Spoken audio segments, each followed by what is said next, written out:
Okay,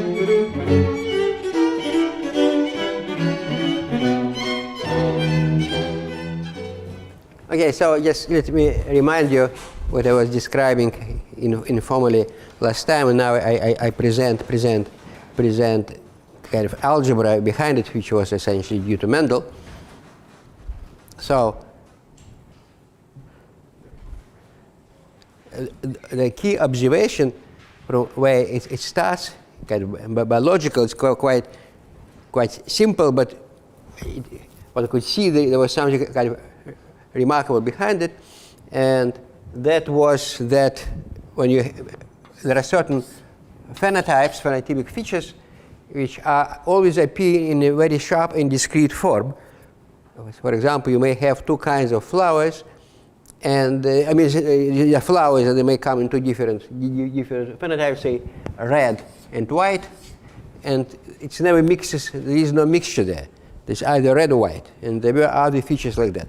And this was in a sharp contradiction with all mentality of the type. So this paper of Mendel was written in that about 6 years after the Darwin's Origin of Species, and at that time Origin of Species was extremely influential, and the main point made by Darwin was that all changes happens continuously, and that exactly which was kind of violated in this example. This variation is very sharp, and there is no in between, right? And another example which was considered 100 years prior to that, actually more than that, 100 years by Maupertuis, who's reluctant to write because whom you know from mathematical physics, and he was observing how was distribution of people with 6 fingers. Yeah, you know, sometimes there are families when there are 6 fingers. Some have 5, some 6, and they never have 5.5, yeah, so to speak. There's no, it's very discrete, and here I was observing statistics of that. And both Mendel and Maupertuis were kind of very much impressed by another fact. First, they're discrete, and secondly, statistics of that is statistic of that kind of, when you start looking in different phenotypes, proportions are roughly integers. Yeah? So small integer numbers like this. Certain phenotypes may be distributed like 1 to 3. And this is kind of, it's never, of course, sharp. Yeah. So if it will be 1.3 versus 2.7, it will be perfect. Yeah, from biology point of view, and says 1.3, and still it's incredible. Yeah, even small deviation, probability of this being random is just 0, no matter how small this error, because it appears many times. No matter how unlikely it is to happen random, to happen systematically is impossible, right?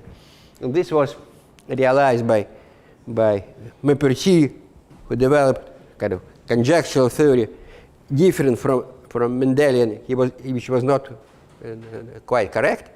And then it was done by Mendel, completely missed by all biologists in between, including Darwin, who also were observing sometimes this phenomenon. Just it was contradicting their philosophy, and so it couldn't make any sense of it.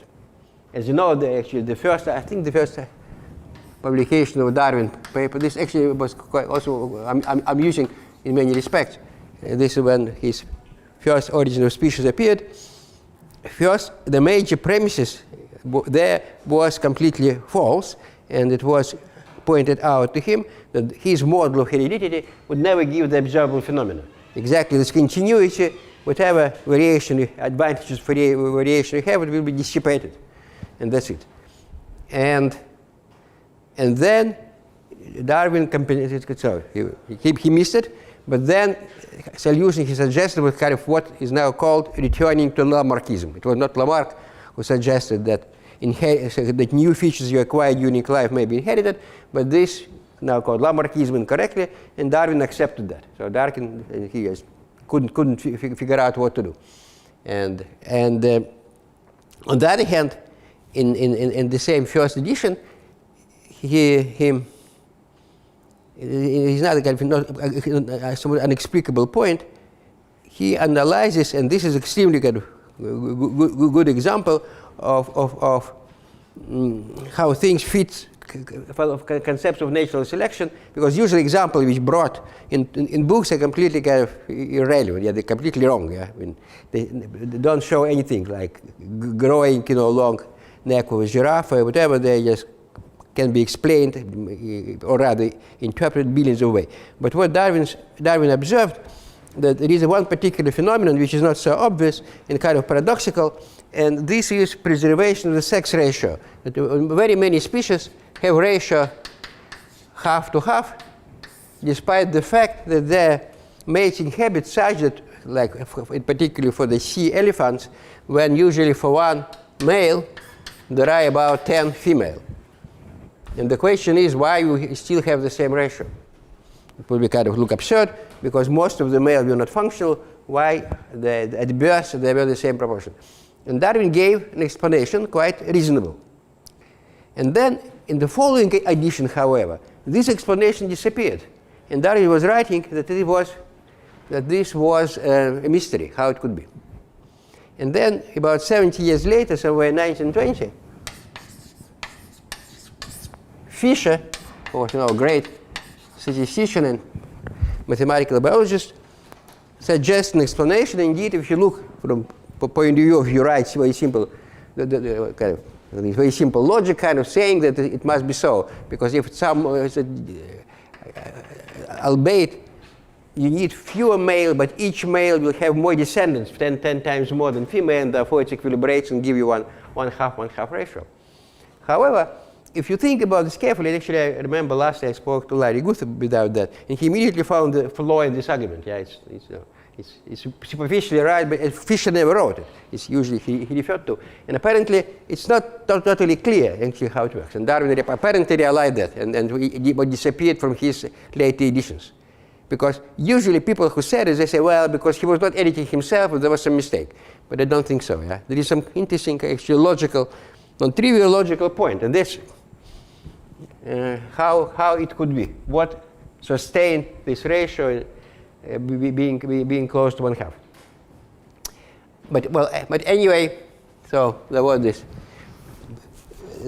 paper by Mendel, and the point was, and this was I think extremely pronounced point, that the phenomenology is not kind of being inherited.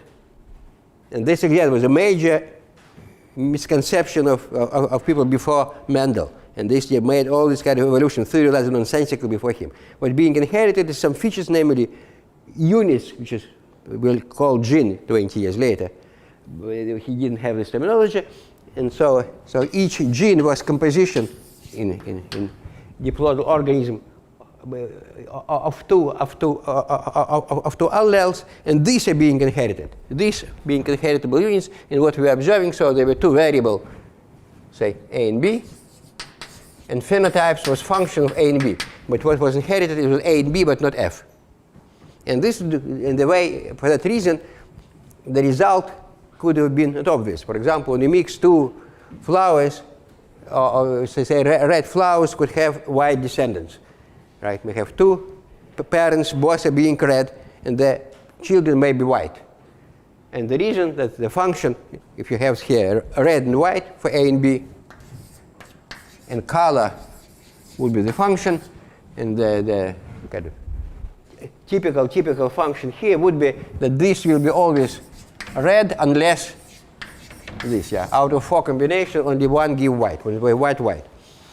And so if you have parents red, white, and red, white, and their descendants may be pure white. So visible phenomenology is not inherited in a simple way. And this is a layer completely different. I think it was a completely incredible idea, extremely profound, and for that reason it was not accepted for 30 years, exactly because well beyond the level of intelligence of biologists of that time. And on the other hand, well, maybe I'll come to this later, there was already similar development in physics and physical chemistry. The similar ideas were there. Now, how this being, so the simple preliminary observation is that if you make this idea that there are two components in each pure phenotypic feature, represented by a gene, is composed of 2 units, maybe more when you have diploidal organism, but say 2 for many of them. And there is simple kind of function. And from that you can say, for example, if we have pure white parents, all descendants will be white. If they have red and white, they may have everything. But if you have select long enough for particular one, they become all red and all white, because you can. And then when you mix them, then there are certain proportions how they're being mixed, right? For example, you have red and white, 2 pure, and you interbreed them, then you may have 4 combinations, but this will be 3 times, of course, rarer than the combination red, white, and white, red. Here there are 3, here is 1, so this 1 to 3 proportion. And this was in the head of Mendel, and this mathematics kind of. And again, this I was saying, this kind of paradoxical thing is that by many at that time, even later, what Mendel was done was perceived as mathematics. On the other hand, natural selection seemed as biological phenomenon, but it's completely opposite. Principle of natural selection has nothing to do with biology. It just cut off with exponential function. Absolutely pure mathematics, because it's so trivial, it's easily accepted. And here is non-trivial biological phenomenon. You discover conjecturally, you make some conjecture about structural biology in mathematical language. And exactly because by order, more subtle, more sophisticated, people couldn't get it. And it's even now, people argue, about Darwin, everybody understands it, agree or not. About Mendel, nobody argues, because if you understand it, you don't argue. It takes some effort to understand all the ramifications of that. This, for me, actually a mystery. Biologists are not that excited by Mendel. They love Darwin, and I don't understand why. Darwin was certainly a great philosopher, but not a great scientist. And Mendel, on the contrary, we don't know what Mendel thought, because unfortunately all his documents after her death were burned for some reason. When he was an abbot somewhere, when the new abbot came, he burned all his documents for some political reason. And so what Mendel thought, he was working on another subject, by the way, and we don't know what he was doing, which is a pity. And but the point, this is kind of so far very, if you just say possibilities, it's very qualitative and quantitative. You say everything happens as random as it conceivably can. And so, and the conclusion from that, which was made by Mendel, and this is a Hardy-Weinberg principle, which I describe here in the second formula, but let me remind me again what it tells you. In biological terms, looks completely kind of unfeasible. And again, we have a field of red flowers in another of white flowers, and they're separated first by mountain range, and then you erase it. In the first generation, proportion of red and white will be different. You may have more red and less white. This now colors, not their positions. But after the second generation, we'll have the same proportion. It stabilizes on the first stage, and very much against intuition of people who believe in selection. So I can say it shifted toward red because red were advantages. And then it must keep moving there. It will not happen. Right? Which is, and people, biologists were arguing about that and don't understanding what was happening. And then, let me show you a formula in a second. So this is the formula.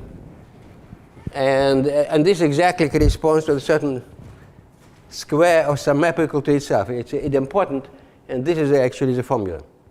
And this was incomprehensible if you speak kind of in biological terms, and just it's a kind of trivial formula in a way. But on the other hand, if you say it's in words, it's very difficult to absorb it. And this was Hardy done. He just proved this formula. And as I said, he overlooked, however. So he was saying it somewhat differently, and I personally what he says, Hardy. So you just can read, and the point, of course, was not proving this or that formula, but he realized that this biological kind of discussion translates to very simple arithmetic. But then there is a next level of this arithmetic which he kind of overlooked, and this which now I want to explain. So, and this kind of, I'm using it in a way it's extremely instructive to think in this kind of biology suggests you what happens. And just generates mathematical objects quite simple, but still not quite obvious. And so let me remind you so what it is. So you have linear spaces, they are distributions, and they have this kind of function which corresponds to, it's just non-trivial linear function. When these are distribution of some entities, it's just summation of them, yeah? And you can normalize having one if they are positive, if a probability distribution. But so all you have to know, this is just this vector space over reals, and this is a linear function. So what in this kind of abstract term will be this random matching, yeah? So this is just general notation. When you have this diploid case, you have A and B two spaces with this kind of functions. And you take their tensor products. And in this tensor product, there is this self-mapping. Right? So you have a mixture. So the point of Mendel, when you have A allele and B, you write it in this form. This kind of symbolic writing, A and B just abstract symbols. But however, you think them as independent variables and you write them together, and these become quadratic polynomials, and they behave like quadratic polynomials if you interpret these numbers as probabilities. And this kind of remarkable, this kind of formal manipulation. But Mendel we're doing have also statistical meaning, and you can kind of check them by experiment statistically. On the other hand, you have the kind of formal manipulation. And so what will be this self-mapping, right? So in naive terms, which I find quite transparent, however, I think mathematically unsuitable, if you think about this tensor product, a space of matrices, which is a tensor product of column by rows, so you take any entry, you take column and row, you summate elements in the column, you summate in the row, and multiply them, yeah? So you take column coming from some entry, some IG, then you take a row coming from IG. Again, I hate this notation, yeah? And take summation of this column, take the summation of this row and multiply them, yeah? So sum, multiply. So you have a space, a map of matrices into themselves. And the point is this map square of this equal to itself, yeah? So it's a next generation map, it's squared.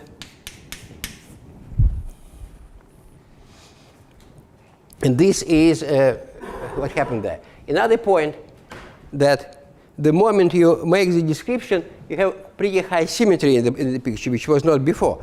At most, you had symmetry of permutation of your features, such as for the diploidal organism, you have permutation of two elements. But immediately, what enters here is it's a linear group preserving this covector. But in fact, in a second, we shall see it's a bigger group. It's a full linear group, and we're operating there. So there is high symmetry, and the symmetry explains this and also some other things. So what comes next?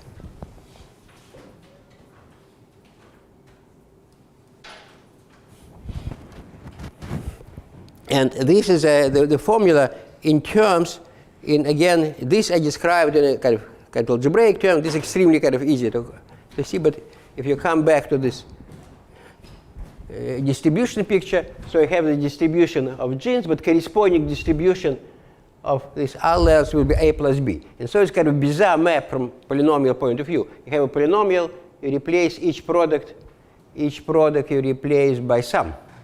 And then you square it. And then this operation, when you repeat it twice, becomes idempotent. Right? And this is kind of an amusing thing, because except for the scalar product, of course, it's not a It's not polynomial map to rational map because you have to normalize all the time. You have to normalize by a total sum. And this is rather amazing when you have a polynomial and you compose with itself, and it's equal to itself times constant. If you divide by this constant, it becomes square. And typically, you expect degrees of polynomial grow when you compose them, and it doesn't happen here.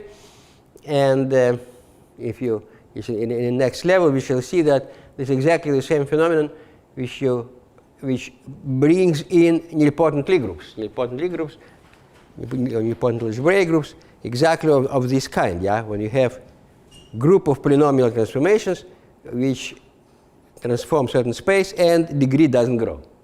And this is exactly what nilpotency comes in. This is a kind of rather phenomenon. It's already all in this kind of Mendel description of genes. Yeah. Okay, this is just simple formula, simple algebra, which is how things are being done. Yeah. This is more or less almost as written in Mendel's paper, almost his notations. And again, but these kind of formulas look a little bit kind of strange, but now if you turn back to this tensorial product picture, it's extremely simple, because if you want to show, so what is this map in these terms? Because when you have tensor product of spaces which is functional, you can there are projections to A and to B. So the fundamental thing about tensor products, you cannot project them to their factors. Yeah. And this is a kind of so what makes quantum mechanics so kind of tricky. Yeah, there is no, you cannot see part of a system. Things are kind of entangled. If you mix two things by tensor product, it's not direct sum. Then you cannot separate them. You cannot project back. However, if you have this thing, you can do it easily, right? Because for each monomial, you just go to A times B. Right? And this gives you a linear projection to A and to B, and similar linear projection to A. Right? So if you have this extra, whenever you have a little extra structure, you have this bracket functional. Yeah, it's so in Hilbert space you have brackets between two, and this is a kind of mono operation. Then you can do it, and then you can multiply the two. And whenever you have this projection to A and projection to B, you can take back, you can just multiply them back, take their tensor products. And this kind of obvious square will be, when you square it, you just multiply by this. And if this normalized to have being probability space, so these are ones, so it becomes square, become 1, right? So it's extremely simple. And this is a hard dividing principle. In just a different moment, I was making a different estimate of this on Google. Coming again to Hardy Weinberg. So what I done yesterday gave me the following. Actually, even before, I remember I was doing it, and this ratio was not 1/8, but 1/30. And I don't know why. It's just when I was writing this article 5 years ago. And of course, this Google doesn't give you kind of fair estimate. So Hardy was extremely disrespectful of applied mathematics. And this is just he's done, just playing golf with his friends for a matter of seconds. And this was the most significant contribution he made to science.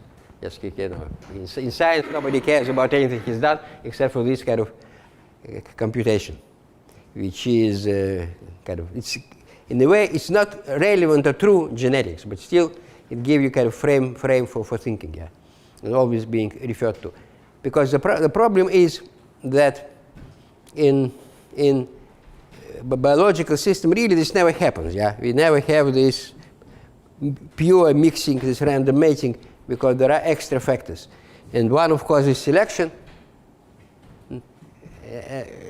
which is there is the superposition of that with environment. Environment kills somebody, and not that it kills more advantages, less advantages, but somebody being selected. Just this happens. It's another, of course, misconception of concept of selection. Things are being selected not because they're better, because it just so happened. Yeah. And in most examples, advantages is being lucky. And then, but still, even then, for example, if you have flowers of different kinds, you may prefer particular flowers and always just choose seeds of flowers of a certain color. Still, however, the map which you have will be bilinear map. So these maps you have in these spaces will be still quadratic, and so you have a quadratic map on a product of simplices, and they have very kind of tricky dynamics. They never stabilize on the first step, but they stabilize asymptotically. They often converge to equilibria points, and these equilibria are usually vertices of the simplex. And these are kind of significant mathematics behind it. And another factor, of course, is that the space geometry is involved, right? Because mating is not that random. It depends. You know, if you're far away, you cannot mate. There's another, by the way, amusing point that just for me is mysterious: the fact that if you have separated population and they cannot mix, and this seems no big deal. However, there is a biologist called Ernst Mayr who's very, very famous, essentially because he's famous exactly for saying that, with great kind of emphasis, right? It is related to the concept of species, and it's again just very kind of confusing. Who first made this definition of species? Yeah, and apparently it's not definition, but there is a phenomenon which was emphasized by Buffon, and quite a while ago, of course. And the phenomenon is that you may have descendants of kind of different species, right? Like donkey and horse can give you actually two type of animals, mule, or I've forgotten how it's called, another one. But then it stops. These are not fertile. Yeah, they have no great children. And that was kind of remarkable. Buffon kind of realized that, and he suggested this is what divides different species. And then it was staying so for quite a while. And then came Ernst Mayr and said, well, but even if they live in different kind of continents, they also cannot have children. And so you have to correct the definition. And he became very famous as Ernst Mayr, and just actually everything Ernst Mayr was saying was on the same level, and biologists just loved it. It's unclear to me what the point. Yeah? Because this is, again, phenomena emphasized by Buffon is extremely non-trivial, and it was understood only with development of genetics. Why it happens on the second generation, not on the first? So what's so special about the number 2? And it's indeed number 2 has something to do with DNA having 2 strands, or with diploidy. It's really on these 2 shows on molecular level. It's reflection of something happening on molecular level, not just being on different continents. Okay, so this is the point. And so what we go next? Now, just again about these formulas which I wrote before, just to see that there is a kind of algebra. Just look at this. So it happened for diploidal organism, how the thing would behave, and you just can read it. I don't want to repeat it. There are some little formulas, but in a second, they kind of rather tricky. These formulas kind of rather tricky. What happens? But in a second, I want to show how you can see them in a very simple way along the lines I indicated, and which leads to a class of very interesting dynamical system. This was the point. This is what I was mentioning, that that space may interfere, and non-trivial point, unlike what Mayr was saying was done by this equation of these people, that you can write differential equation. You can incorporate into random mating, into this random stochastic differential equation, incorporate space. And you have quite interesting differential equation, and again, mathematically it's quite attractive. Whether it has biological significance, hard to say. Yeah, my experience, from what I know, even highly developed in a kind of sophisticated mathematical means done in this kind of biology usually happens to be wrong. One of those, some person called May, I believe, yeah? Probably one, you know him about, he developed mathematical theory for ecologists, and was very hailed. He didn't receive Nobel Prize, but was close to that, but then everything happened to be wrong when data were collected more carefully. It was all based on not sufficient data. So all these equations I'm using, And actually what I'm doing, I'm only speaking about the equation because they're amusing, not because they really have biological weight. But another point which I want to bring in, however, this is that Mendelian law, similar to this law of mass action in chemistry, and this kind of, again, big mathematical world, usually unvisited by mathematicians, and I want to say a couple of words about that.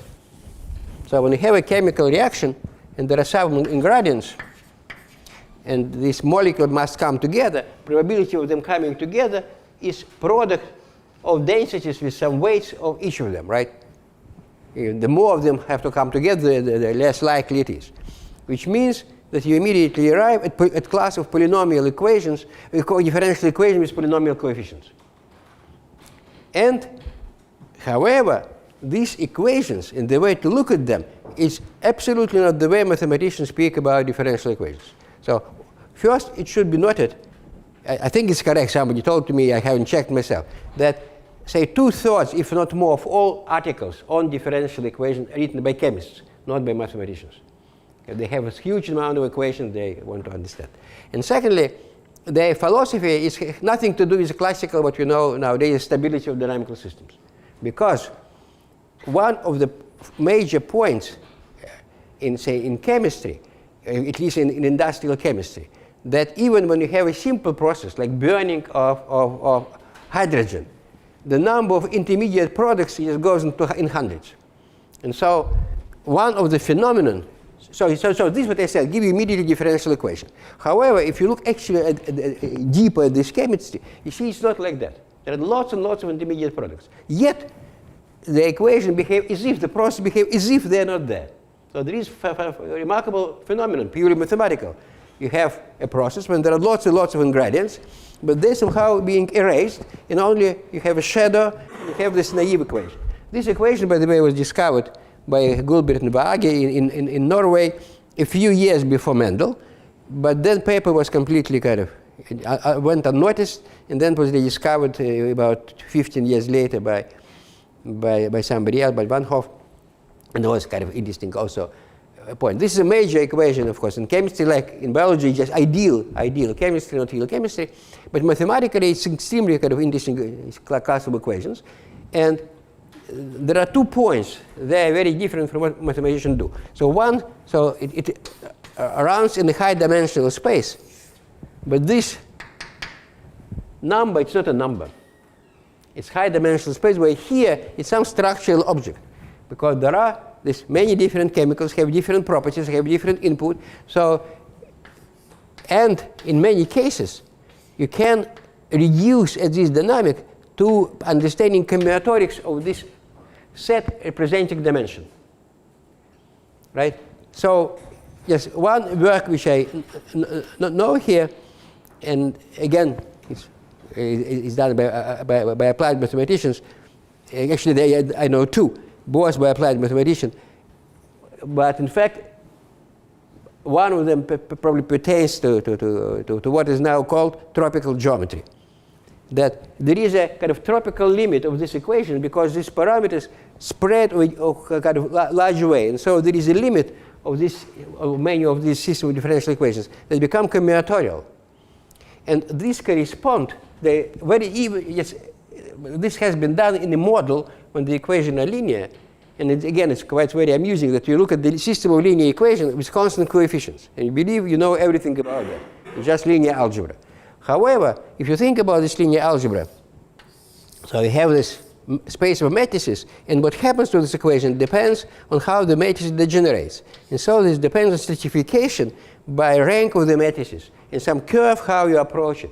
And this is highly non-trivial phenomenon, the way how it can happen. And there are these limits. But for realistic equation, it still has not been done.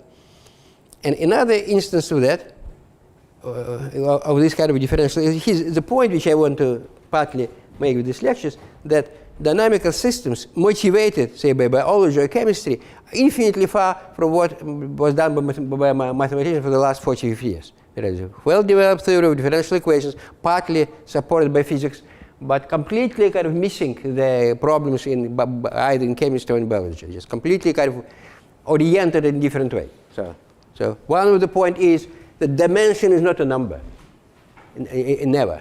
Yeah, dimension is something which understanding which is a kind of fundamental. You cannot change the kind of coordinates are not symmetric at all. Different coordinates have different weight, different symmetries, etc. And another point is that just people love just having, you have this kind of chaotic equation, you have a hyperbolic system, etc., which is, however, practically never happens in biological system. The moment your, say, heart or your genes network start working in this chaotic regime, you are dead, right? The whole point is that, amazingly, that despite the fact that hyperbolic system kind of typical, the system chosen both by chemistry and by biology are opposite. They usually tend to have simple equilibrium point. And this is a mathematical question, under what conditions, what classes of systems would behave. They're very complicated, they're very high dimensional systems. Again, one of the points, they're all very high dimensional, right? And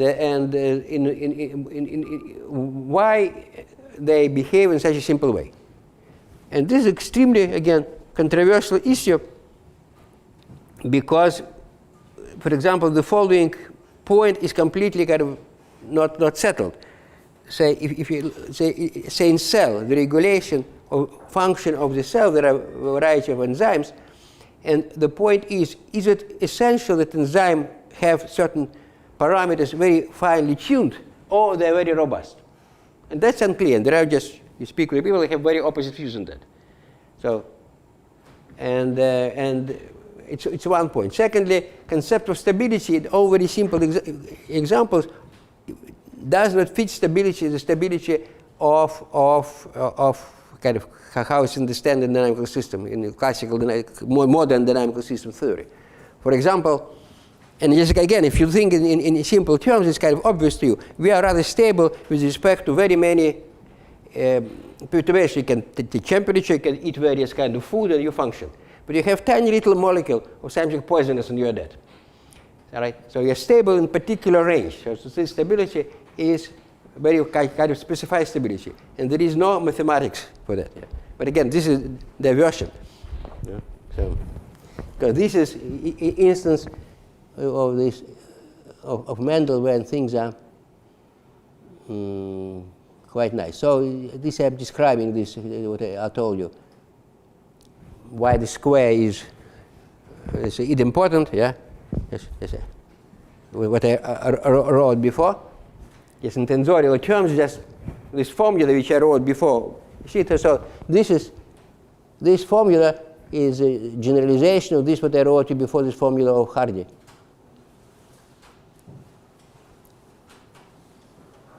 Where it was, oh.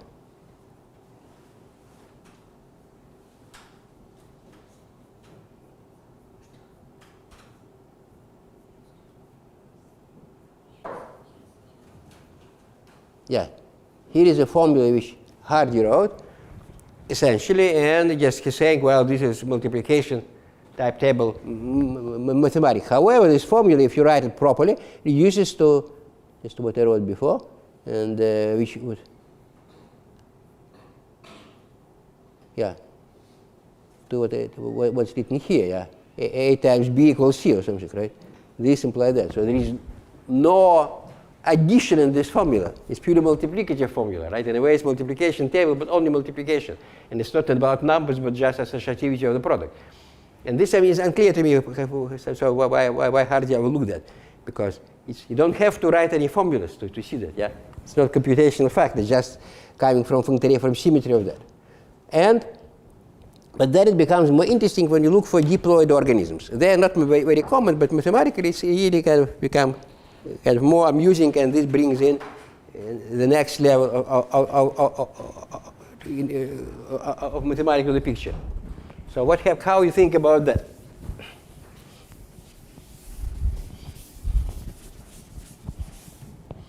So diploidy means that now you may have, kind of formally speaking, yeah, many parents, not two, but d different parents. And that you borrow your DNA from these from them. And each of them has some number of alleles, which means that you have spaces AI, and you take the tensorial product, and I runs from 1 to I equals, I'm sorry. The tensorial product from I to 1 to D. Right? So your object, so right, you mix now not two like A, B, genus combination of blue, but maybe A, B, C. That G already used, I cannot use letter G because G was the number of these terms. Yeah. So that is tensor products. And I want to think about these tensor products as polynomial in these variables, right? Because tensor products, of course, you can think about them as just polynomials having degree 1 in each variable. And I just embed it into the space of all polynomials. Because, so what immediately kind of gives you kind of a much more transparent way to think about everything. Now, what was this thing? Yeah, it was a summation of entries.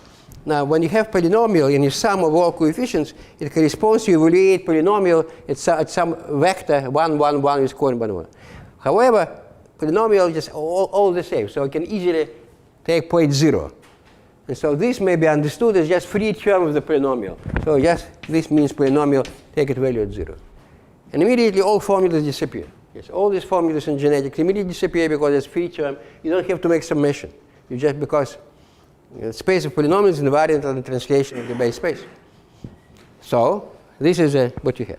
Now, how you describe now all these maps? And this will become quite nice description in terms of polynomial. So I want to describe some interesting. I have a space of polynomials.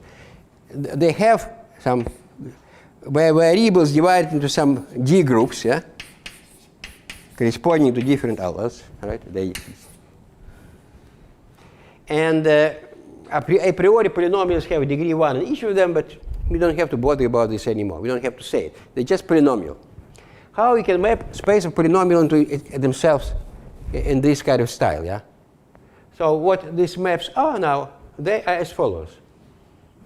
So let me now describe some class of maps in general terms.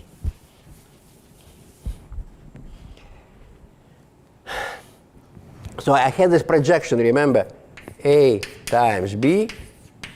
I have project to A and to B. Provided, of course, I had this operation.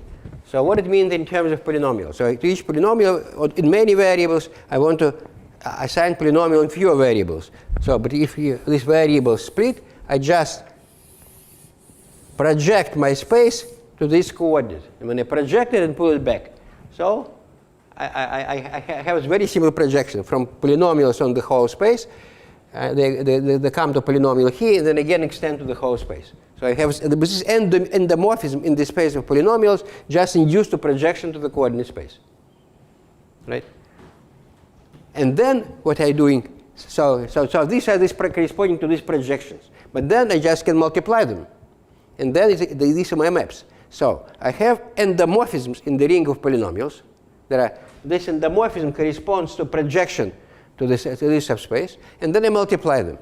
And the moment I multiply them, they are not endomorphisms anymore, but they are multiplicative endomorphisms. Right? So, and these maps, in general, may be rather complicated, but we consider projections to mutually independent subspaces and multiply this. And so this to them this principle applies. Square of such a map equals to the map itself times a scalar product. Where the scalar product comes? So let me explain. So what will be the formula? So you have this, call these subspaces, okay, and I just use the notation which I have here. Maybe I already have it here. I don't have to repeat the formula.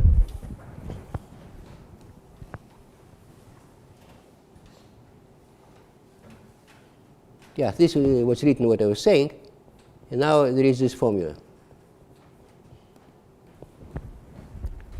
So I have a collection of these subspaces, I project. I take another collection, I project. When I compose them, I consider all the intersections and multiply them.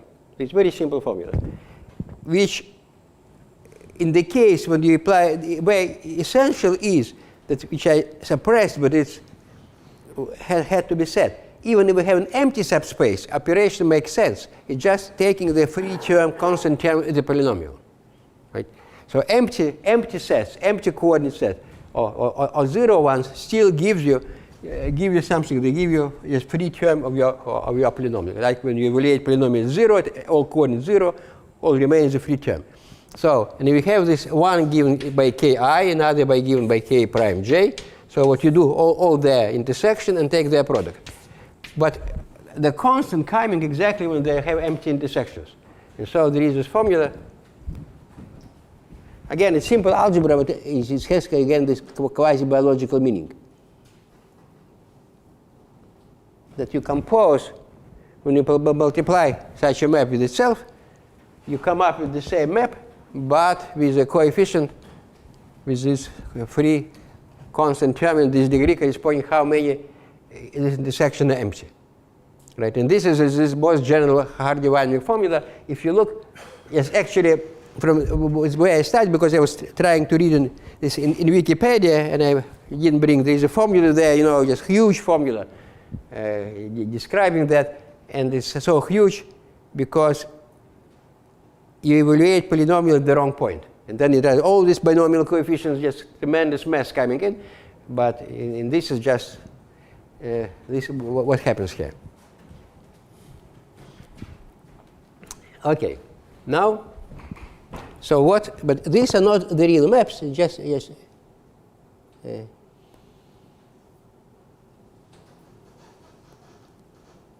Another interesting feature, maybe, again, about this kind of maps. So the point is here that you start with some linear spaces, and there are simple maps, just linear projection on them. And out of them, you construct maps in spaces of polynomials. And these maps have the kind of rather remarkable feature that the degree doesn't grow kind of only on the constant term when you compose them. So they behave like transformation or endomorphism of nilpotent Lie groups. Right? This is an interesting feature of them. And then there is a next level. Yeah, and they, so in another point, this map, they're a non-linear map. Yeah, they're kind of rather complicated map if you think about them. And I was mentioning, just to be respectful of these maps, just consider the simplest instance of that. When you go from linear, space of linear form to the quadratic form, just take square, right? This very innocuous operation, you take linear form, so this is the sum of ci, xi, and you just square it, and you have quadratic polynomials. And this kind of things you do here, yeah. But just again, just to be respectful of this map, just think how it looks like. So it's has amazingly non-trivial geometry. So if you apply it to the unit sphere in Rn, say Rn, it goes to the unit sphere in this space. I keep something like that, maybe plus or minus 1/2. And it's identify opposite point, so I have a projective space embedded there. And this is kind of simplest instance of Veronese variety. So it is a projective space lying in the sphere in a kind of extremely symmetric and a kind of well-balanced way. And as I said before, it gives counterexample probably to many conjectures you can imagine about sets. It has kind of very kind of unexpected property. As I mentioned before, for example, give counterexample immediately to so-called Borsuk conjecture about partition of sets into something. Just immediately. I mean. Yes, people who make conjecture never looked at this set. This is one of the basic sets. Another feature of that, if you take convex hull of it, it gives you, especially if you do it in a conical way, yeah? Now you take the whole map, not only on the sphere, image is something, and the convex hull of this is a cone of positive definite forms. So you have this positive definite forms and extremal point, exactly image of this map. And this is, of course, the most kind of significant cone in mathematics, yeah? Yes, positive definite forms. So people say usual probability cone is just, positive coordinates. But this has, it's another cone having maximal symmetry. And so permutation group replaced by orthogonal group. And this is kind of fundamental for quantum mechanics. Yeah, it's all cone of positive definite self-adjoint operators. Yeah, and it's kind of geometry extremely kind of, just to think about that. You see, you have a convex set of dimension about n squared over 2, and extremal points make this kind of perfectly symmetric thing. So, and all these kind of Segre-Veronese varieties are by no means simple. But the theory doesn't genetic goes to the next level now, and this kind of amusing suggests what it suggests. Yeah, by the way, here I wrote something. So you have this kind of maps. So again, I repeat, they're very simple maps. You take a polynomial, you restrict it to a certain subspace and extend them constant in the perpendicular direction. In other way, you take linear, let's say normal projections to these linear subspaces and take induced transformation polynomials. And then multiply several of them where the spaces are disjoint, right? And then kind of I call them equilibrating map. In a second, I explain in the second part of my lecture when I come to the entropy, I explain why in what sense they're equilibrating. And then I wrote something. Actually, just when I was preparing this lecture, today I had some problem with my time, but I just couldn't figure it out. Yeah, I wrote this. Obviously, this I find, but now I must say I don't quite see it. It must be obvious, but I couldn't figure it out when coming here because there was some problem with ROR. My time was somehow travel was not so smooth, and so I just can't explain why. Yeah. It's obvious. I mean, I wrote it obvious. I remember it was quite obvious when I was writing it. Yeah, but this is the situation. You write an article, things are obvious, and then they're not obvious. Yeah, this is kind of linear algebra, simple algebra. But now when I look at the example, it doesn't look to me quite right. So I shall see that. And but then the point. This is just for the moment we leave it as it is. But so what is good about this map, they commute. Now, all these maps which I described, they commute with a full linear group operating on each of those components. So my linear space divided into coordinates divided into the group. I have linear group operating on each of them, and the whole picture invariant under the action of all these groups, which is bigger than the original group, by the way. Yeah? So the picture is extremely symmetric.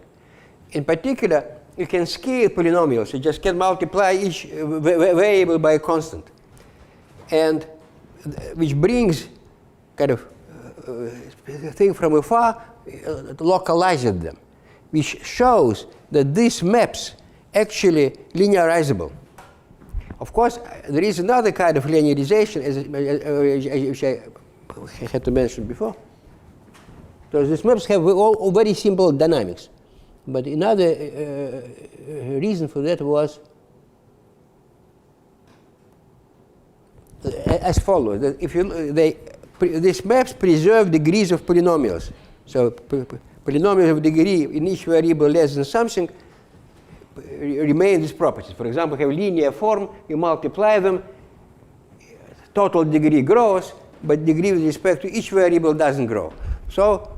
And you can think about them as transformation in the space of truncated polynomials, which is, it's a ring, and in this ring there is exponential map. An exponential map almost onto.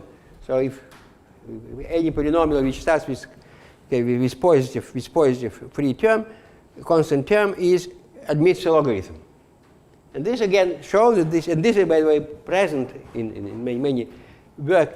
In this kind of dynamics, people kind of rewrite and take formulas. If you write these explicit formulas for the exponential, it certainly will be extremely complicated term. But this is it's again quite remarkable that this highly nonlinear transformation, however linearizable, except of course by exponential map. But another reason for linearization, somewhat, which doesn't depend on that, and is more general, is that these maps are invariant. You commute with very large group. but the essential part of the group is just scaling transformation. So, and because they invariant with respect to scaling, any global phenomenon brings to one point, and at this point, everything determined by differential, and then it can go back to the large scale, right? So these maps, on the large scale, behave the same as the small scale, which means they conjugate to linear maps. And then that, as a consequence of that, yes, I want to say this kind of another essential theorem. Essential theorem, which is again motivated by genetics. So this will be kind of the last step of the formal genetic. Then it doesn't go anymore, and then I'll show you where one can go from there. So far we're speaking about one locus. So there is a genome. It contains a kind of gene. It contains many loci. Well, each gene may have many copies, but they correspond. Everything I was saying concerning one locus is if the rest was not there. However, in reality, you have genome, and there are many parts of this, and there is a kind of what's called recombinations. You have a mixture of these features here and there. So imagine you have two genes, so you can something happens to one, the same happens to the second. And again, assume the thing happens as independently as it can be. And so independence, as I said before, it's again a very tricky assumptions. So probability cannot exist without it, right? Yes, all probability theory depends on something is independent or nearly independent or something. Otherwise, nothing can be said. And also, and here, if you think what this means, it means exactly that there is high symmetry acting on the system. And this is why you can accept such an assumption, yeah? Because symmetry applies to objects prior to any kind of probability. For example, in statistical mechanics, this is especially kind of clear, right? If you think about classical statistical mechanics, you see that symmetry is much more kind of relevant than probability per se. So you have a system of 10, something like to the 25 particles, yeah, which is how many I have in this space, yeah. So this more or less this number of particles of air in this volume. It's slightly less, probably 24. But then imagine each of them particle may be only in two states. So I have so many particles. So each particular state in this system has probability something like that. So that's what it is. I mean, physically, of course, makes no sense. Yeah, we don't. These numbers, the more you can go, I think minus 46. Yeah, this conjectural Planck scale. Even that, of course, is unavailable. Yeah, but beyond that, it just makes no sense. However, exactly with which number we operate, yeah, the probability theory appeals to that. However, the point is, you don't have to do that, and you can accept this. Just because the system is fully symmetric. If all particles are the same, you can assume permutation group X there, and then you can say, this is a number. It makes no meaning, but the point is that different such number, right? This equality makes sense, despite the fact that these two don't make sense. Yeah? So you can say that they are equal probabilities, even though this as numbers they don't exist. And that is the point which is kind of underappreciated. So probability theory is very much kind of representation theory, and actually it's getting more and more apparent these days. Yeah, when new branches come and this probability disappears, and just representation theory and symmetry entered there, right? And it's the same, of course, applies to many other systems, but. So this is a huge symmetry which there is in these genetics, and so in the case of our genome, this hidden symmetry, when you have long genomes, and you can have switching over loci, so it's the big group which operate there, very kind of familiar group which is the same which throwing a coin. It's just you have group Z divided by 2Z in very high power. Right, so you have again extremely small probability of any event, but this symmetry acts there, and assuming everything is independent, you may ask what happens with kind of evolution, so to speak, which there is nothing changes. It's just there is a reorganization of genetic material. So the point that in all these pictures, there is no change in genetic material or individual gene change, but what called their content remain the same, right? So there are kind of basic units which being inherited, and their relative proportion does not change. So nothing happens. What you see, visible change. Phenotypes run along kind of certain process, but the kind of the fundamental genetic material in population does not change.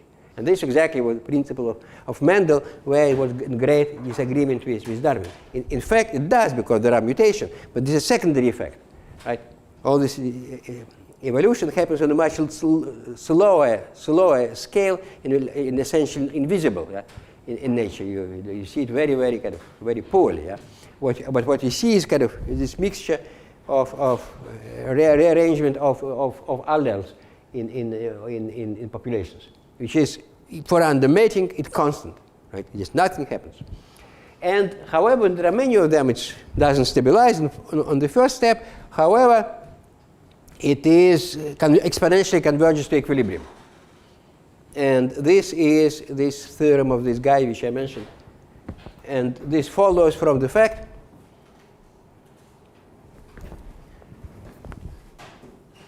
Robbins-Getting convergence property.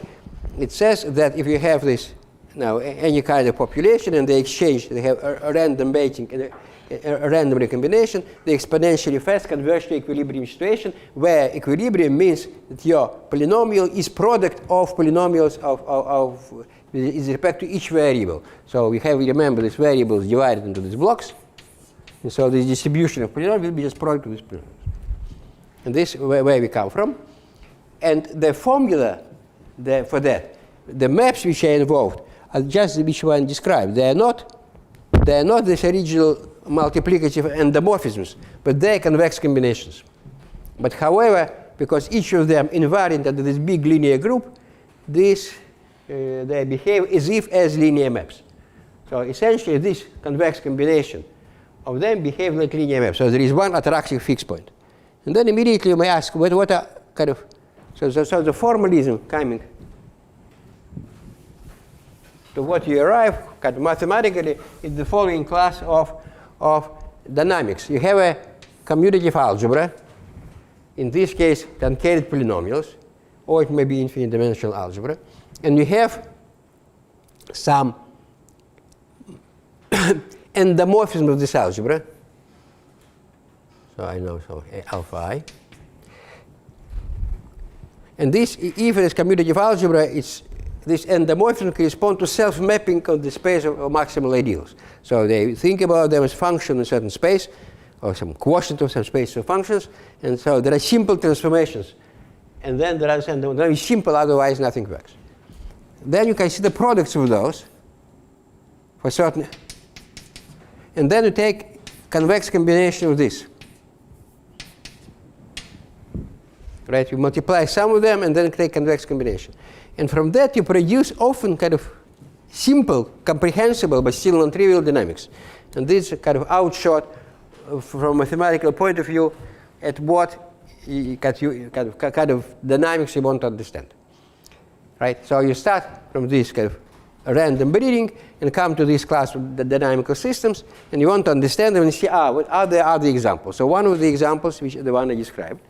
And the second example is even more classical, and let me see if I have it here written, which everybody knows.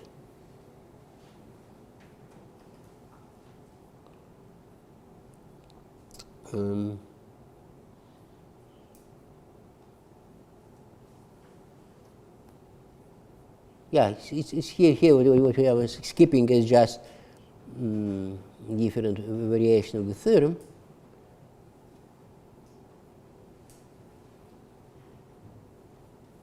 Right. So look at the algebra of L1 function, the Euclidean space, with respect to convolution, and consider this kind of transformation. And then the kind of fundamental theorem says that it has a unique attractive fixed point, which is Gaussian distribution. So the normal law is exactly of the same nature as the one which is this Mendel formula of stabilization of population. You have this algebra, you have endomorphism exactly of the same nature, and then it immediately becomes clear that there must be many, many of such normal kind of laws, right, corresponding to different endomorphisms of this algebra. But yeah, I haven't looked carefully in the literature, in the language. Of course, if there is this in probabilistic in literature, certainly I couldn't extract. So, on this, I want to finish what I was saying about Mendelian dynamics. Okay, I say again a few words about Sturtevant, and then I switch to entropy and return to Sturtevant in the end of my lectures, just because it's 3 came. So,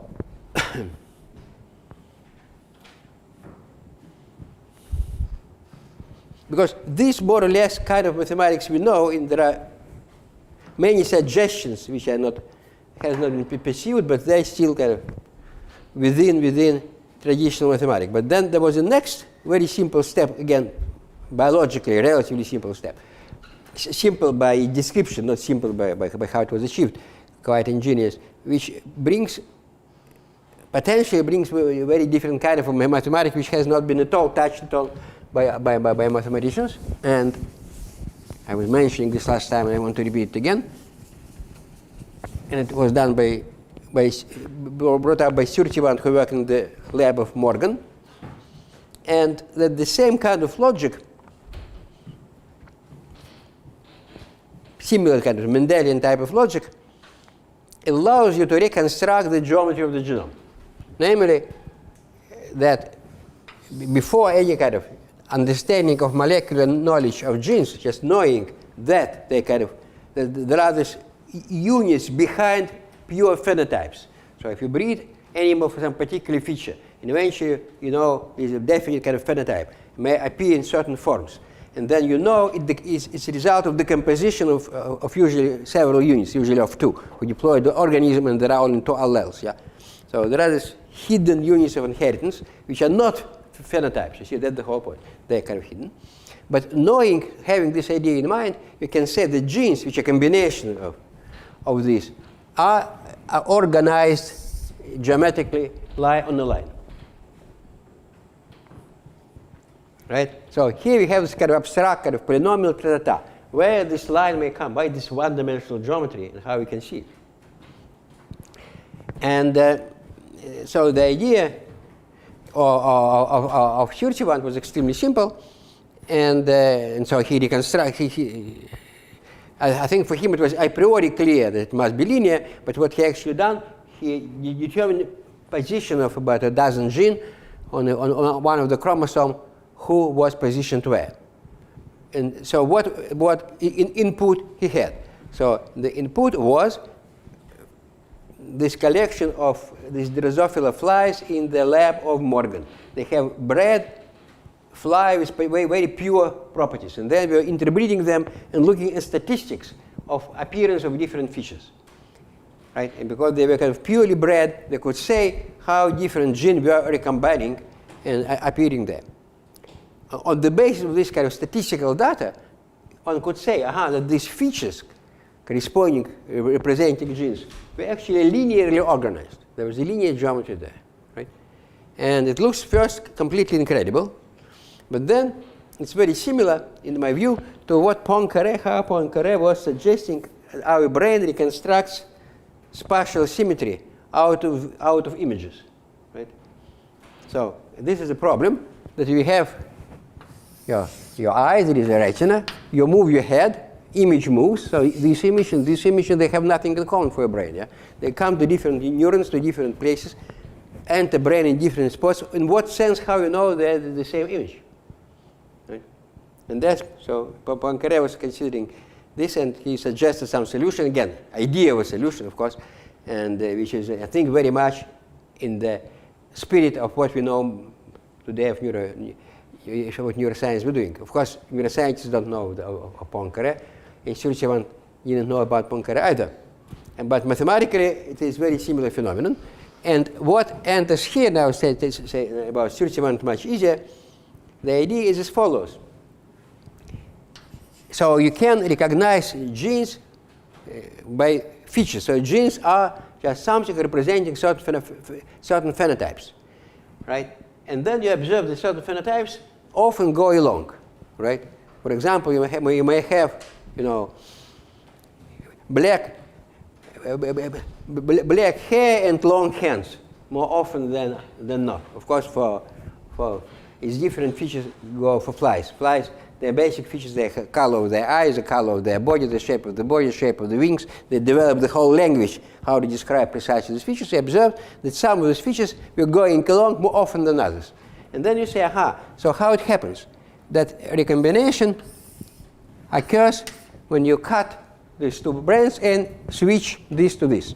And those which are close together being switched relatively rarely, and those which are far away may be switched completely independently. Actually, one of the laws of Mendel of independence of this corresponds to the features positioned in different chromosomes. And when they're in different chromosomes, they're kind of independent, right? They're the furthest. And if they're highly dependent, it means, and they're usually positively correlated, they're close. And you can say from this matrix, you can reconstruct from the statistics, knowing correlation of appearance, corresponding correlation between features corresponding to different genes. You can say this correlation, interpret this as a distance. Take proper function, does this become distance? And then you say, aha, it happens to be one-dimensional. Of course, it was not like that. As I said before, it was only order relation, not the metric, but that's the logic of that. And in the same way, and again, I say it's oversimplifying, you can speak about what done with Poincaré. So let me repeat again this mathematical question, which is not very well posed, but is as follows. So how you construct geometry? You have a set, and it has geometric structure. So here is a set of genes, right? Or it may be screen with some pixel and geometric structure, the one superimposed by images. So the screen shows you 3 space, and 3 space, or 2 space, if two-dimensional, has some symmetry. How this reflected here? And the point is that you have a measure on the set of subsets in there. For example, which is more transparent in the case of this screen. So you look picture after picture after picture, and you say how on the set, and something is white and black, and so you have a measure those which say black. Yeah? And so you have a measure on the set of the subsets, or in partition in 2 sets. Of course, you cannot truly observe this measure, it's huge space, but you have samples. So you have what you believe representative samples. And from that you want to say, aha, the space has certain geometry. Now, how you can do that?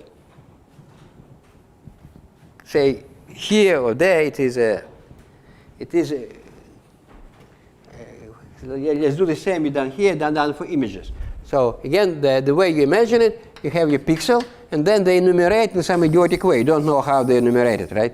How your brain enumerates, if it does at all. Of course, it doesn't do it. The cell receptor cell in your retina. Of course, it doesn't do it. But so there is just this set which has no structure, and sometimes you see kind of images. Some of them being black and some being white, and this kind of systematically repeats. Can you say, aha, that this came from a world with orthogonal symmetry? Or maybe it was the other symmetry. Right? So you have a set, abstract set which has no structure, but all you have many instances of subsets there. So you have a million, a trillion copies of the same set. It's the same set. It's very important. You can identify elements. But you kind of have light or color on different subsets. How you can say that this came from our world, but not from universe, with some kind of a very foreign for us kind of geometry. And here, of course, it's the same. Yeah, you have particular manifestation of this. You have organism, and so it's only particular features being materialized, and you see what is being materialized, and you want to say what was the geometry of this background space. And the logic, again, is extremely simple. So here, the two genes which are close on the genome have tendency to appear often together, because the combination happens somewhere with certain frequency, and being cut, of course, the closer they are, the less smaller probability that something will separate.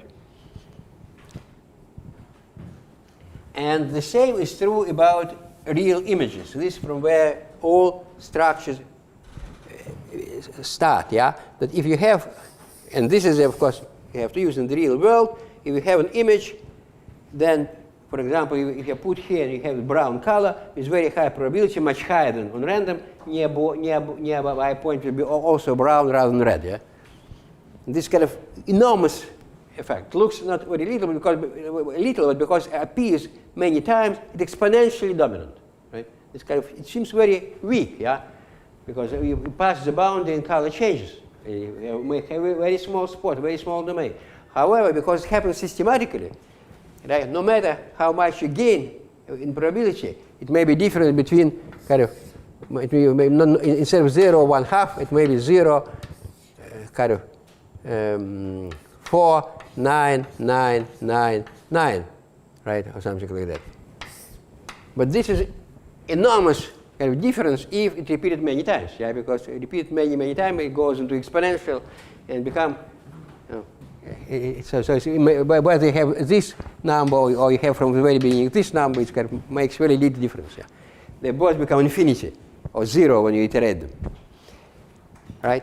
So, and because of that, granted that, you can say, aha, 2 points, the distance between them is determined by mutual positive correlation between these 2 points. Yeah, if they often come with the same color or not. You have to take any function. It makes a difference. And if you do it systematically, you observe that this function into variables will have symmetry of the orthogonal group. It may be not a distance, it will be a function of distance, but they all have the same symmetry. And so, but the problem, which is, this Poincaré was kind of obvious to him, but the issue was, if you can make realistic, if you can make simple realistic algorithm, so your brain would follow this pattern. And so, well, I'll discuss it a little bit later. So what can be expected in this way? What Poincaré was saying about that? And this, of course, we don't know. Of course, still we don't know, and we only can guess. But unless you understand this mathematically, I don't think you may have any progress neurophysiologically. Yeah, because it's rather quite elaborate process, which you cannot see by in the microscope unless you think. Okay. Now I want to make a little switch and come to another point of what I was saying, and different kind of mathematics.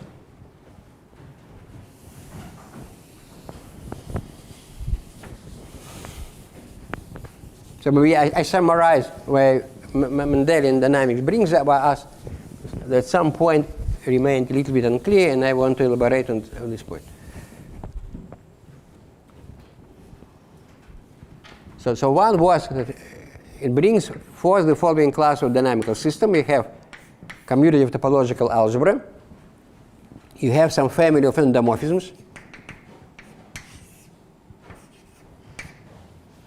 So they were corresponding, in the case of truncated polynomials, you have a linear space decomposed into the product of subspaces, and you have projections on these coordinates, and this gives you endomorphism of this algebra. Then you can see the product of some of them. Right? There are many. They take different subsets in different products. Now this will be only multiplicative endomorphisms, and then you can see a convex combination. So here is I in J, and here is over this J. And so the kind of dynamics you see in population in this ideal genetics, so it's very simple, I repeat. It's no selection, no geography, no nothing, just pure probability theory. You come to this class of dynamics, and the basic theorem, which I kind of explain very roughly, says that you converge to equilibrium exponentially fast. And now I want to say what is equilibrium. Why we say equilibrium?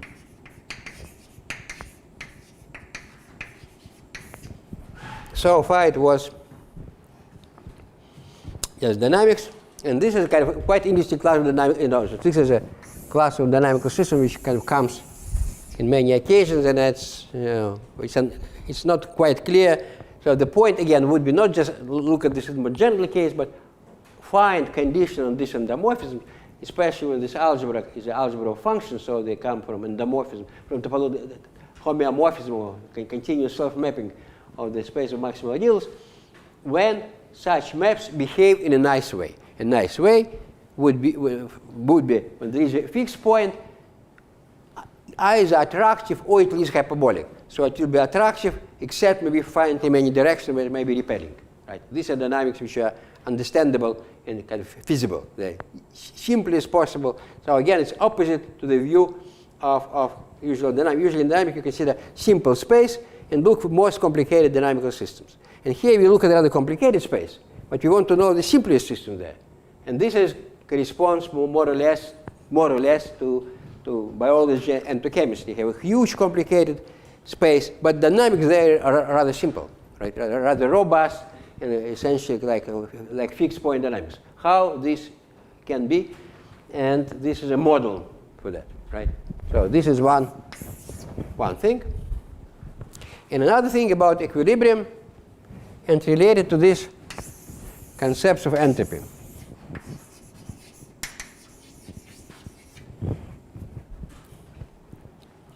So one can show that, let me just again look at the simplest example, then it will be more clear again. So if you look at this map, which I'm describing in the way of matrices, which I'm explaining, of course, this matrix,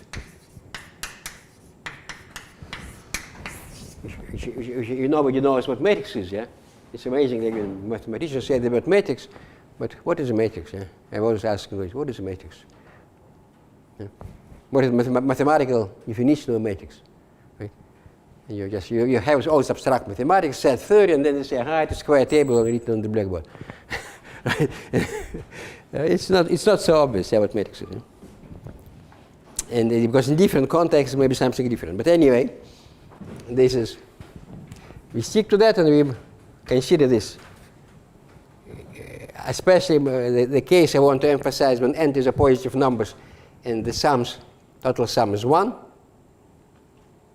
And then there are special matrices representing this Veronese variety, which are products of rows by columns. And so what are special about them? And if you know this probability theory, you say they are matrices of maximal entropy. They can be defined. So on one hand, they kind of this remarkable Veronese, kind of very symmetric, and some variety after the projectivize picture in this projective space of matrices. On the other hand, they solve this variational problem. And now I want again to repeat what I was saying a little bit more about entropy. So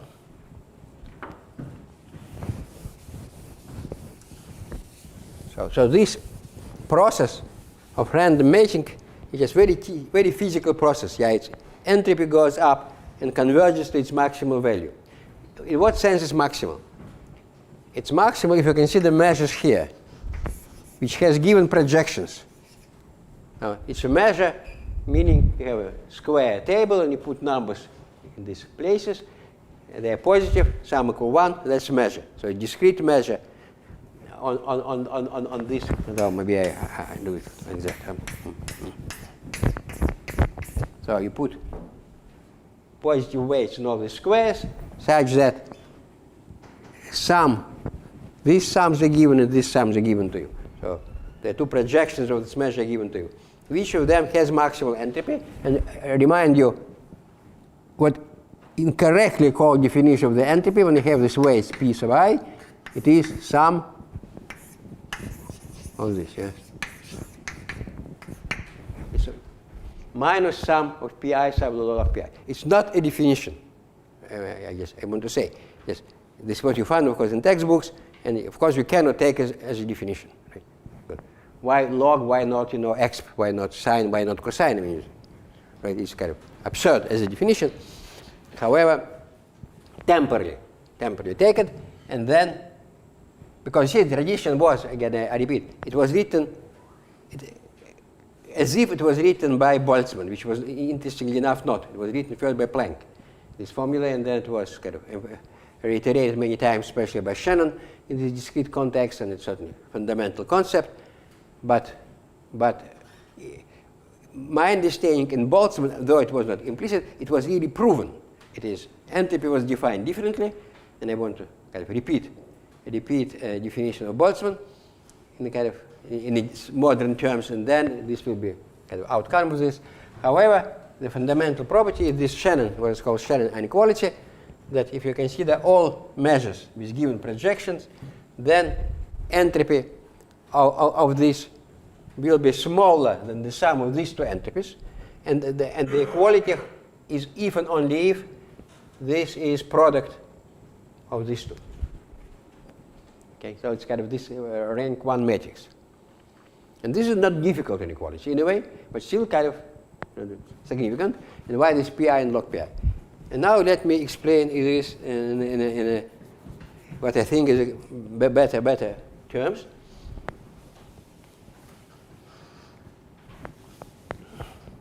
Again, you can understand this without formulas, up to a certain point. But then this formula becomes really significant, but on a very kind of rather advanced level.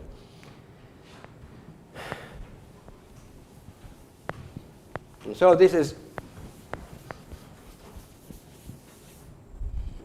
So we want to. So what I want is to kind of reconstruct kind of naive thinking of kind of physicists, not physical. Actually, Boltzmann was not in a way a physicist, and he was active.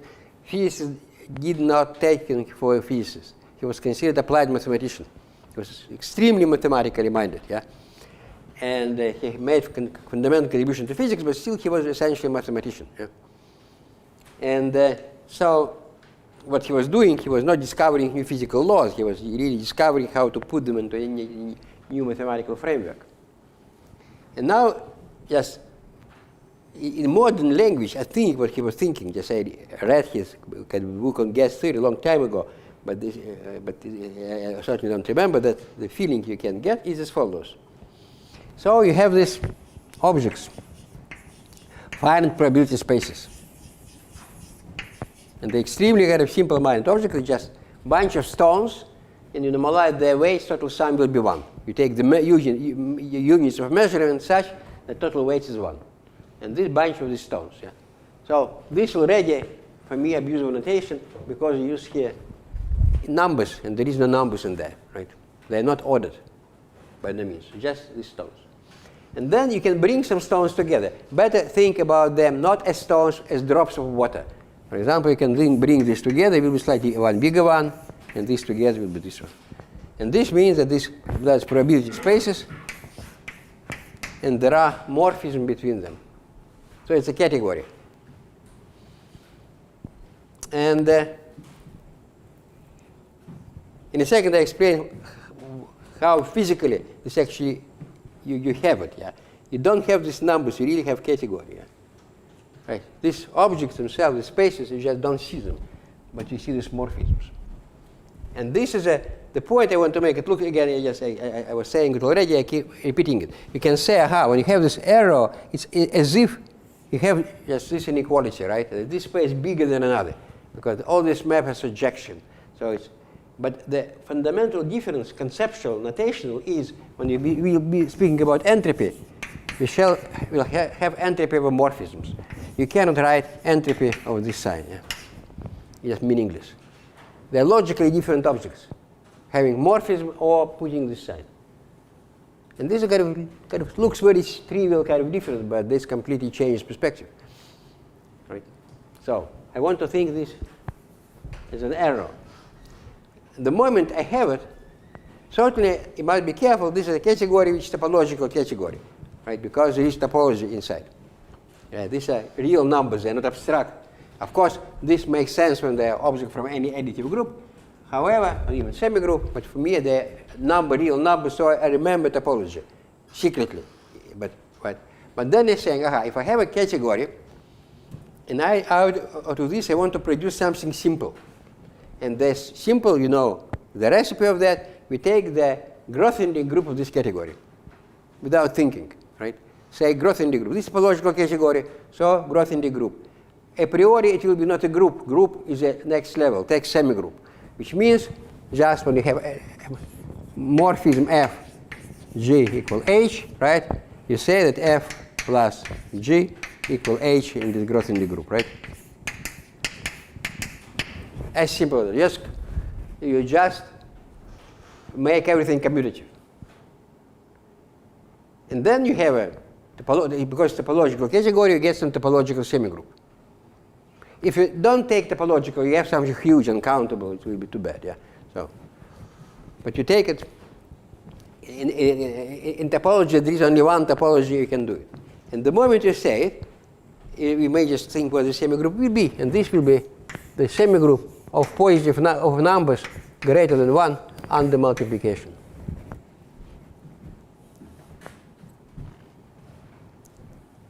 You can compute it, yeah? And this is equality, and this is called the law of large numbers.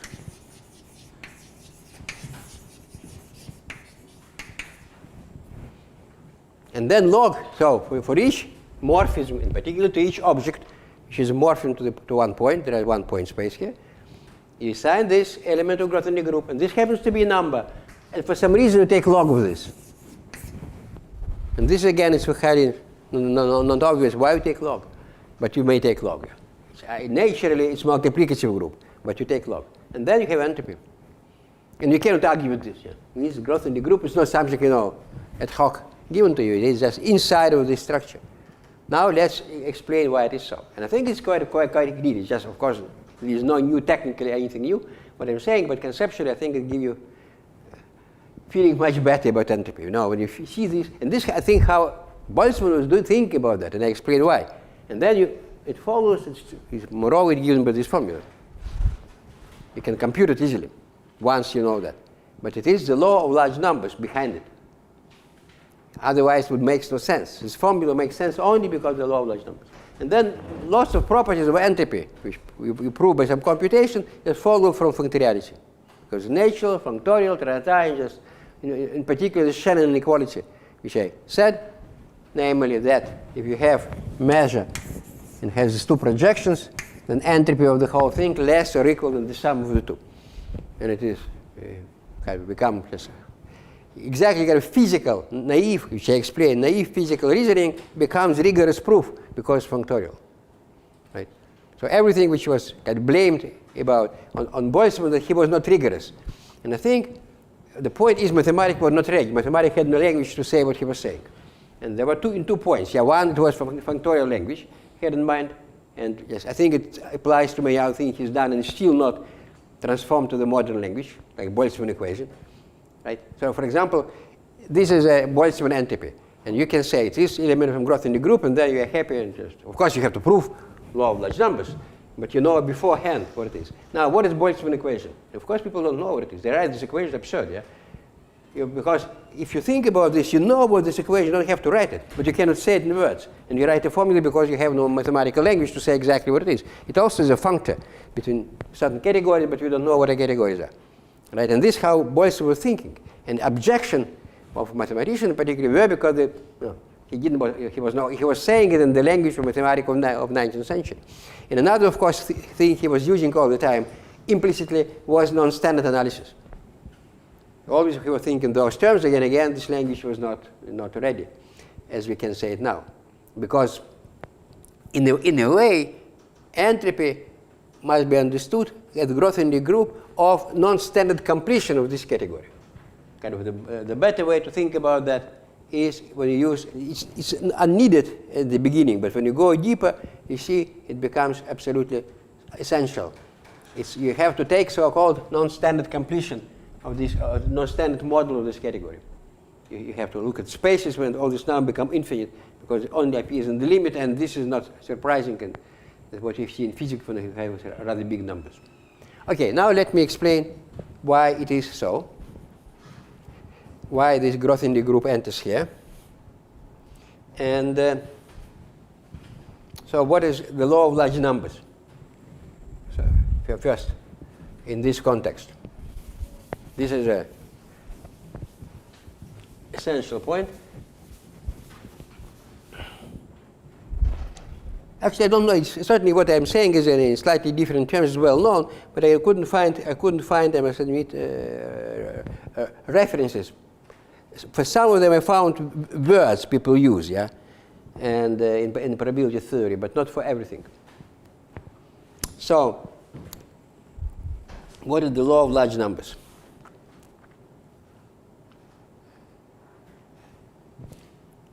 And again, as we see, just kind of mathematics, which are very similar to what was happening in this Mendelian dynamics, slightly different aspect of that. And so you have a probability space P, and this is a bunch of atoms with different weights. And in this category of and this is essential, of probability spaces, you have Cartesian product, which is a very simple thing in this example. Just multiply them as sets, and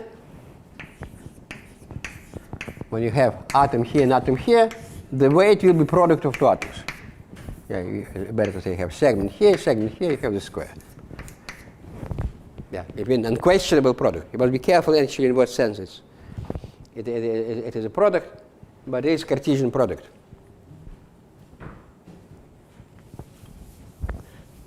So what the law of large numbers says, well, when it applies to this high Cartesian power when n goes to infinity. And when I say non-standard analysis, in fact, much of what you do, you don't have to be this kind of power. It may be just space, but this is not a limit of the sequence, but just finite probability space, but n is an infinitely large number. So it's a number, but so it's a finitely many atoms, but finite understood in a non-standard way. And and there is now a good justification to think in those terms, because there is some kind of mathematical theory, highly non-trivial, due to Louis Boyen, exploiting this idea. When you prove really hard theorems with this way of thinking. But the law of large numbers concerns this. So what is how this space behaves when n goes to infinity?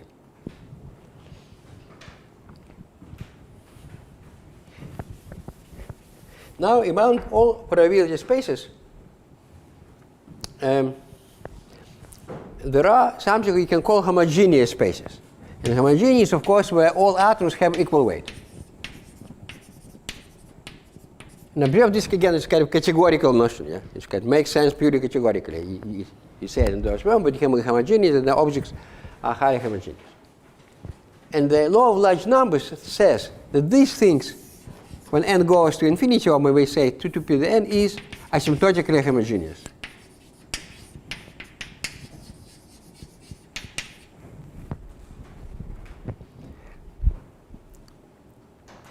Now, why this would kind of settle this matter about growth in the group and in everything, yeah? So, entropy, by functoriality, from definition of growth in the group, by functoriality, must be multiplicative under products. When we take log, it becomes additive, yeah? But it's so well, if you write additively the group, it will be additive, yeah? It's multiplicative group, you write additively.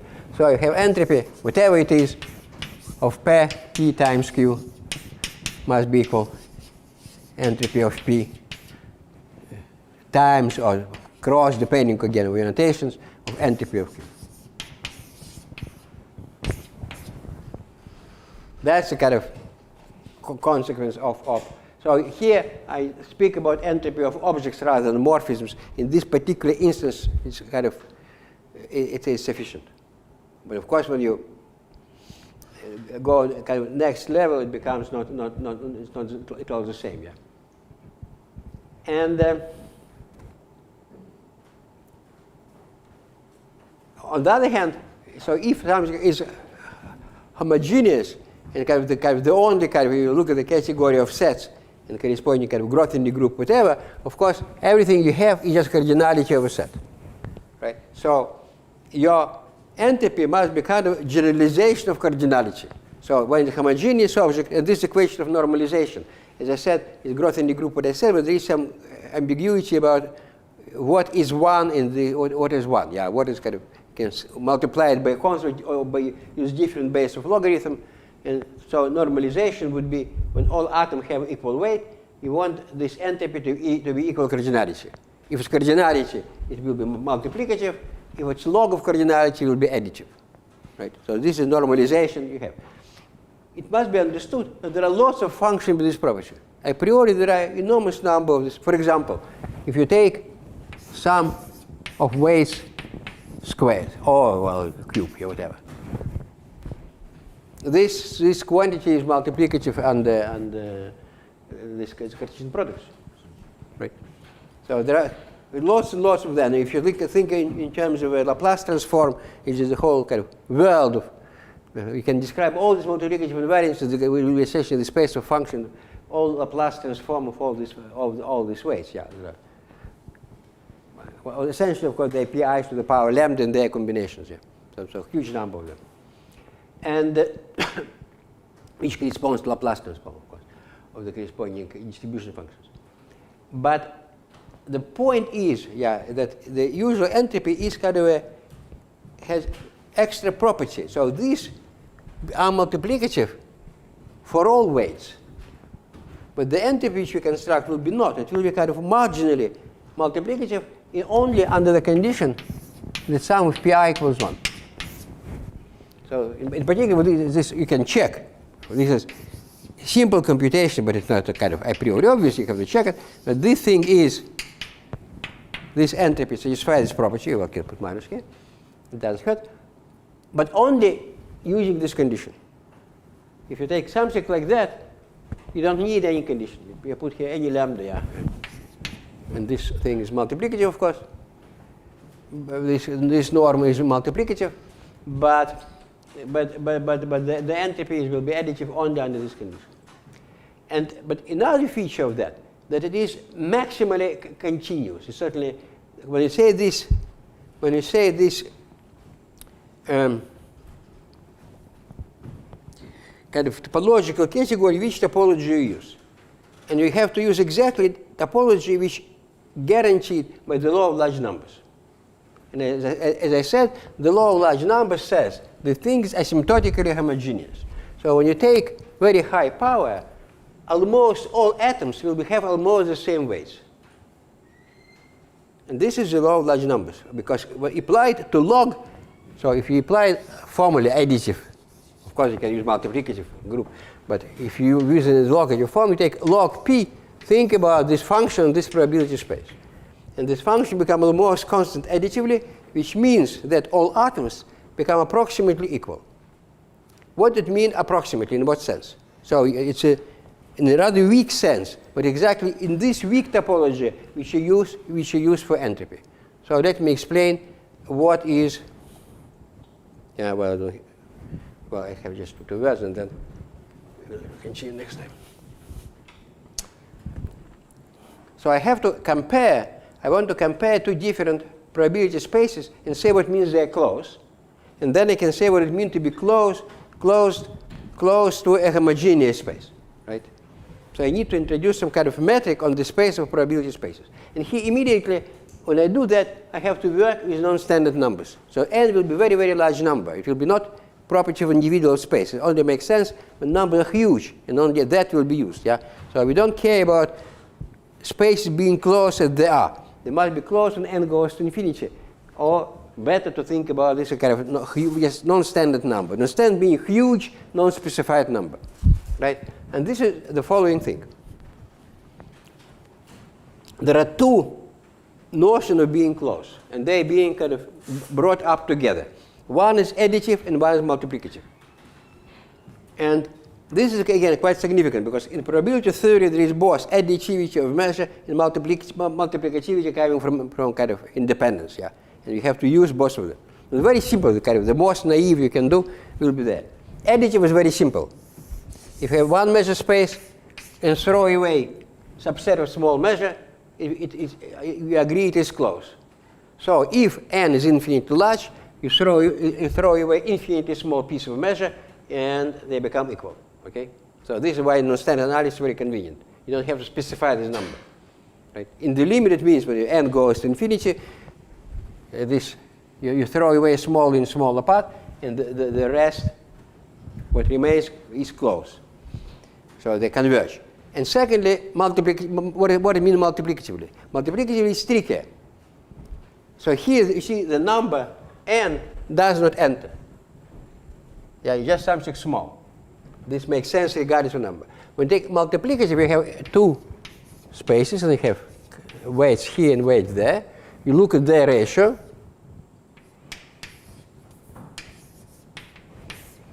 You want this to the power 1 over n to be close to 1. So another operation which makes spaces close, you multiply them by weights, but such that when we take this root, this factor will be close to 1. Right?